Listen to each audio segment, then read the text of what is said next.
Hi there, welcome to Floating in Dreams. This is another K-Beauty eyeshadow palette review.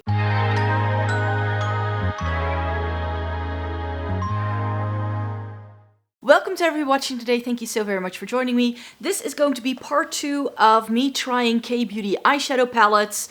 I already did a batch of these last month, and this is going to be the final batch. So I've got 6 palettes here for you today that we're going to be discussing to tell you about, okay, do I like these? How much do I like these?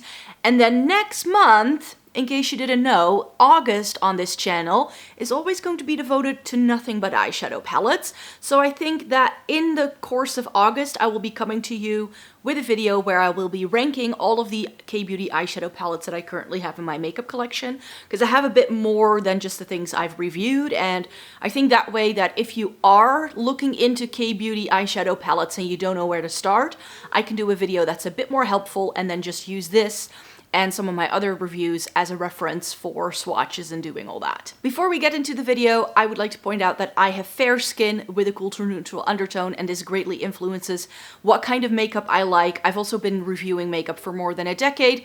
This channel is mainly about eyeshadow palettes, essence, and Catrice, and getting the use out of your makeup. So I hope you're here for it, and I hope you would like to consider subscribing. So yes, I've tried 6 K-Beauty eyeshadow palettes. I've tried the Over the Path by Clio, which is what's on my eyes today.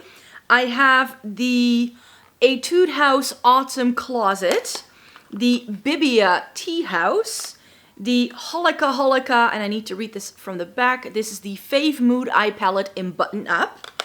I have the WAKEMAKE in Forest Brown, and the Romand Better Than palette in Peony Nude Garden. So where to start? I think we're gonna start with something that I wasn't loving all that much, and it's the WAKEMAKE, full name is the Mix Blurring Eye Palette in the shade Forest Brown. So this comes with 8 eyeshadow shades, and then this, which isn't really categorized as being anything in particular as part of the marketing, but it looks, because of the pan size, like it's going to be a complexion product. So it could be a contour, or, you know, just like a bit of a powder moment for your face. But of course, you can very easily use something like this as eyeshadow as well.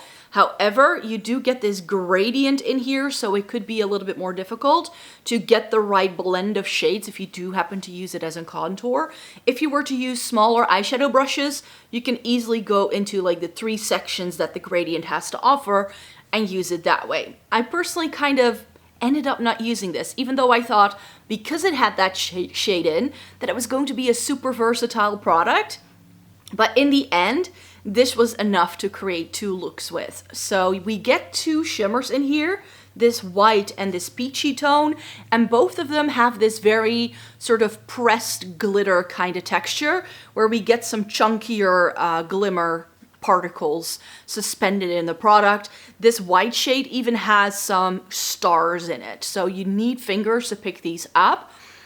Was I able to pull 2 really pretty looks out of this? For sure, but I feel that because of these 2 shades, it just reminds me too much of a ColourPop pressed glitter, which have never been my favorites. K-Beauty can do some really lovely sparkly things, so I'm used to what they can do, and I feel that this is just a little bit lacking. The mattes are nice, but I also felt that they were a little bit soft, a little bit powdery. They kind of dusted away too much, and with K-Beauty you tend to get pretty like sheer formulas to begin with, so I didn't need that quite that much.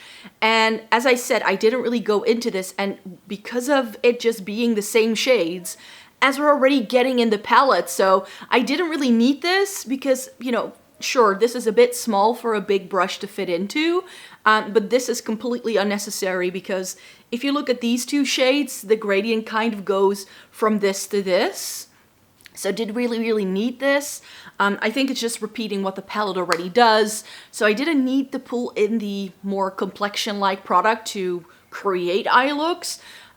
This I wasn't so all that happy with. And I have another thing in here that I didn't love. So let me cover those things first. Another thing that wasn't my favorite was the Tea House palette from Bibia.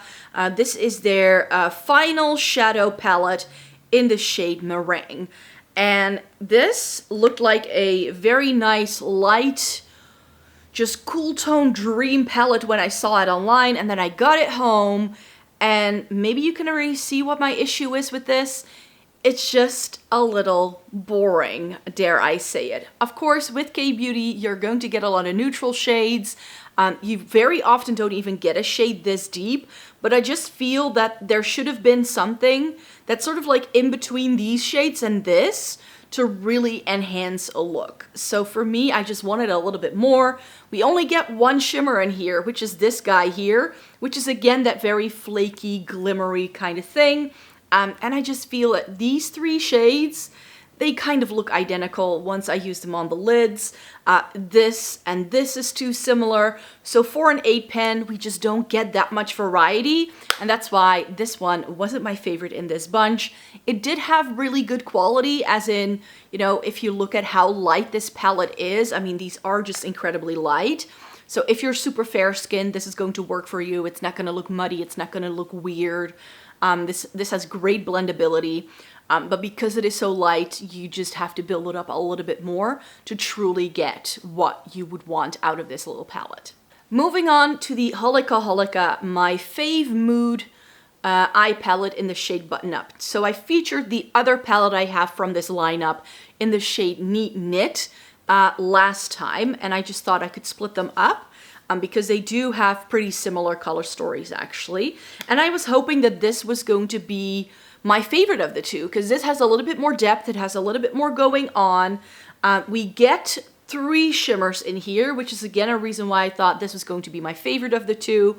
It's got a little bit more depth as well, but I think because this is simply in darker packaging, it looks like it's darker than it actually is. That's just my inkling here. The shade in the middle is just, it looks very sparkly and intense when you look at it in the pan. I just found it very difficult to have that translate to the lids. This has a couple of really stunning shades. I really enjoy this taupey brown for sure. But here again, I just wanted a bit more, and I think I prefer the Neat Knit one over this actually. Was it pretty? For sure.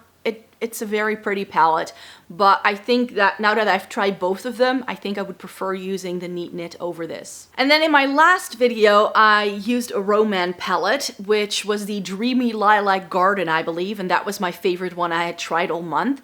This month, I tried the Peony Nude Garden, and I just thought that this could be pretty because it has those pinks at the top, and then these neutrally cool tone brown leaning shades. It has 2 really stunning shimmers in here as well. This pink has a bit of a shimmer particle, but it goes on matte once you use it on the eyes. And this was just a little bit too light for me. I wanted a little bit more. I did 2 looks with this. I did a look with the neutrals in the bottom row, which I actually used in my full face makeup look that I did last week. So if you want to see how these shadows perform, how they go on, then I would like to refer you to that video. And then I did a look with the mauve tones or the pinky tones that are in here. This was just, you know, it's pretty, but I think I like the Dreamy Lilac Garden a bit more. It's got a bit more versatility. I believe that has a few more shimmers as well, and I just think I can get more use out of it. This is not that similar at all. If you're someone who likes very light makeup, or maybe if you're even more fair-skinned than me, then I think this may be a really good pick. The pinks have a really lovely undertone, I feel, and I just think this is a really beautiful palette. But I do think that the other one has a bit more to offer for me personally. However, where I think the other 3 I've shown you, if I were to declutter my makeup collection right now, I won't be doing that again until March next year. But then I think those are going to be on the chopping block for sure. Whereas something like this, I can still sort of see myself hanging on to, because for no makeup days, this is really lovely quality and it's very easy to use. It's just, I think color story wise, I just wanted a touch more. The surprise of all of the palettes I've tried so far has been this guy. This is the Etude Autumn Closet Play Color Eyes, and this seemed to come in 2 different varieties. One that was more warm toned, and then this one, which seemed to be more like neutrally cool tone leaning. This is stunning. I couldn't stop using this. I think I did 3 looks with this because this palette kind of breaks into little quads and trios. So this is a perfect trio, then this is a perfect quad, or maybe a trio here. And then this is a perfect quad or trio, depending on where you put it. So this is a very nicely cool tone, these 3 shades. These are a little bit more neutral. And then these green tone taupes. These are those green tones, murky shades that I love, but they're very light. It very much is like, it reminds me of what we get in the Melt Mary Jane, but then in a K-Beauty formula, which is far easier to work with and just not as glam. So if you want full-on glam, green tone, taupey, murky shades, the Melt Mary Jane for sure. But if you want that in a more subtle version, then this palette has been lovely, and I've been really, really impressed with how this performed. This has a couple of stunning shimmers. Again, we just get 3, this, and this, but a shimmer for each of the 3 looks I did, and that's enough for me to anchor it. So you also get some shades that will work really well in the crease, or that can be used to deepen things up. So you do get a little bit of variety and a bit more spunk than you get in most K-Beauty palettes, and I was super impressed with the quality. But finally, what's on my eyes today, and the reason why I wanted to try more K-Beauty eyeshadow palettes: Clio. I tried 2 of their palettes last year. It was like Picnic by the Sunset and Walking on the Cozy Alley, and I saw that in the fall time they released the Over the Path and another one that was a little bit more warm toned again. But when I saw this, I was like, since when has K-Beauty gone glam? Because this looks pretty dark and intense for a K-Beauty palette. We don't usually get this many different, like, deeper shades, like a shade like this. We just don't get these 2 shades that seem to be really good midtones, and then these 2 shimmers that can help anchor those deeper shades as well.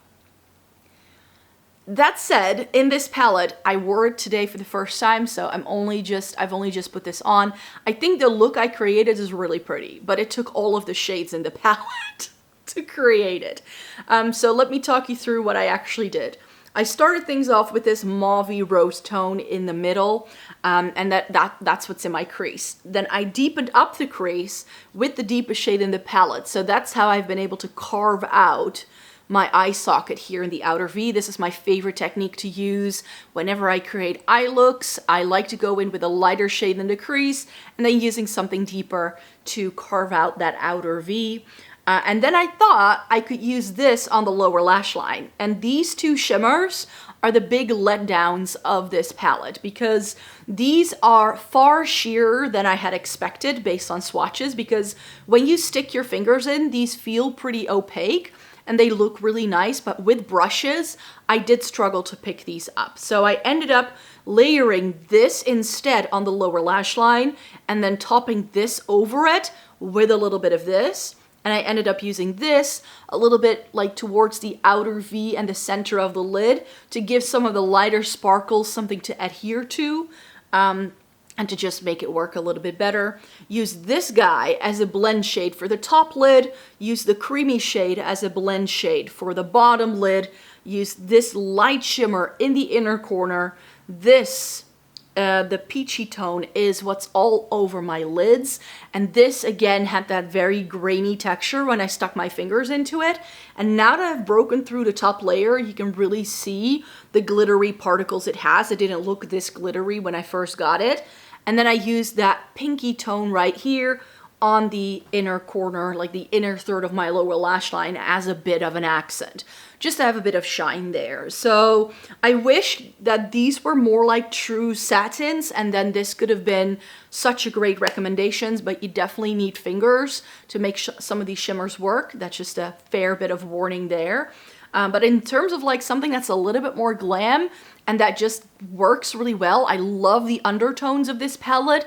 It's really stunning colors. They go together really well. So I have no issues there. The mattes, out of this world amazing. It's just the shimmer quality in here that I wanted just a bit more from. So yes, those were all of the eyeshadow palettes that I wanted to review for you this month. This is the final time that we're doing a K-Beauty review for a little while to come. I will have other palettes again to review for you in August, April. Where am I? Where's my brain at? But yeah, August is going to be eyeshadow palette month, as I've already announced. I will do a full announcement video on Sunday to let you know a a little bit about what you can expect. But of course it's going to be featuring things like an eyeshadow palette collection and maybe even a little bit of a giveaway. So I hope you stay tuned for all of the content that I still have coming up. And then I hope to see you in my next video. Stay tuned, everyone. Bye bye.